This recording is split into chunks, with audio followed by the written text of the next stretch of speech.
Apa Shiratal Mustaqim? Lihat saya semua. Shiratal Mustaqim itu kata Allah, Shiratal ladzina an'amta alaihim, jalannya orang-orang yang telah diberi nikmat.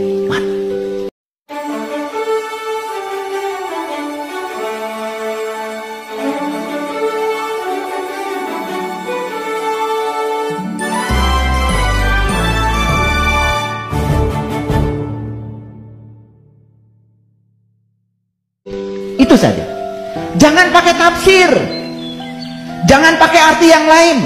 Karena Quran ini bahasa Rob, maka untuk mengerti istilah-istilah Quran harus tanya Quran. Itu yang namanya tafsir Quran bil Quran. Nah kebanyakan yang ditafsirkan Quran, yang menafsirkan logika dan persepsi kita sendiri. Akibatnya jauh dari kenyataan. Saya sudah riset. Saya tanya ya beberapa orang yang ketemu saya, Shiratal Mustaqim itu apa? Oh, jalannya orang yang diridhoi. Kayak yang bener kan? Kayak kan? Betul? Shiratal Mustaqim itu apa? Oh, jalannya orang-orang yang baik. Saya tidak menemukan arti itu, karena di Quran cuma satu. Shiratal Mustaqim itu arti yang sebenarnya adalah Shiratal ladzina an'amta alaihim, jalannya orang yang diberi nikmat. Clear? Paham? Saya ulang lagi. Jadi Shiratal Mustaqim apa? Ulangi. Jalannya orang-orang yang telah diberi nikmat. Kata siapa? Kata Allah dalam Quran. Itu paham ya? Jelas sampai sini. Ulangi lagi, saya masih ragu. Jadi Shiratal Mustaqim apa? Oke, clear. Dipertegas oleh Quran, Ghairil maghdub, bukan jalannya orang yang dimurkai. Dipertegas lagi oleh Quran, Waladdallin, bukan jalannya orang-orang yang tidak tahu. Kan dolin itu sesat, kan sesat itu akibat tidak tahu. Jadi sebetulnya saya lebih suka menerjemahkan waladdallin itu orang-orang yang belum tahu. Pakai kata sesat gak enak. Jadi sesat itu akibat tidak tahu sebetulnya. Jadi kalau begitu manusia menurut Quran cuma 3. Lihat saya. 1, yang diberi nikmat.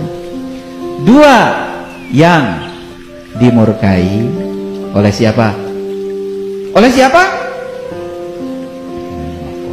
Oleh Allah.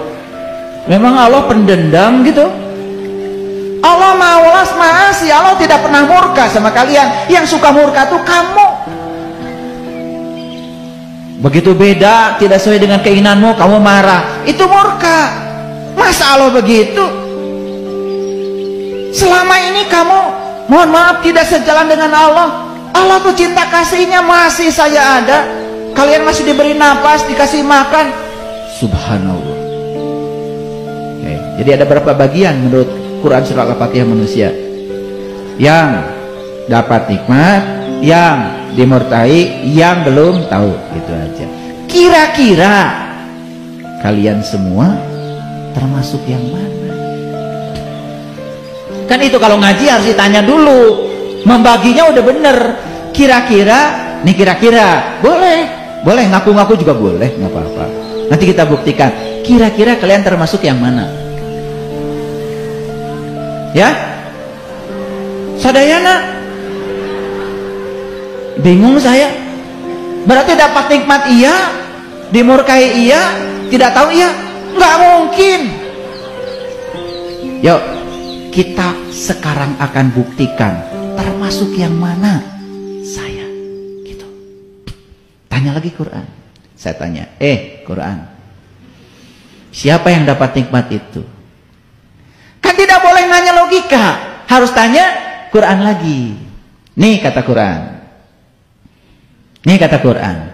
Wa may yuti'illaha wa rasula fa ulaika ma'al ladzina an'amallahu 'alaihim minan nabiyyin wasyiddiqin wasyuhada wassolihin wa husna ulaika rafiqa.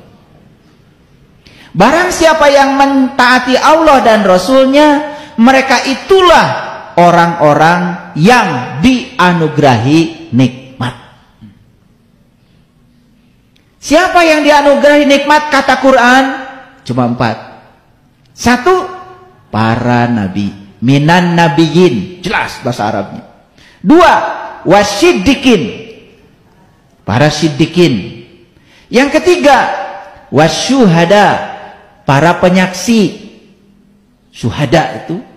Yang keempat, wassolihin, para solihin. Saya tanya lagi, kita termasuk yang dapat nikmat atau tidak? Ntar dulu.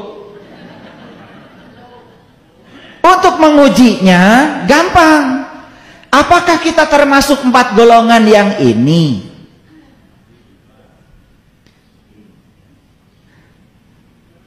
Kan gitu caranya. Gampang ya? Nah, dari 4 golongan ini kita perhatikan dulu. Ada nggak di sini orang yang punya rumah baru? Nggak ada. Berarti punya rumah baru nikmat bukan? Bukan. Ada nggak yang sehat? Berarti sehat nikmat bukan? Bukan. Sementara jawab dulu pertanyaan saya. Karena yang dapat nikmat cuma 4, di luar golongan ini berarti nggak dapat nikmat. Jadi kalau kita mengatakan rumah baru itu nikmat, berarti nggak cocok dengan ayat ini. Tasyakur binikmat itu nggak ada kaitan dengan rumah baru. Tasyakur binikmat itu kalau kita sudah mendapatkan nikmat iman, nikmat Islam yang sesungguhnya, dan kita merasakan langsung, bukan kata orang.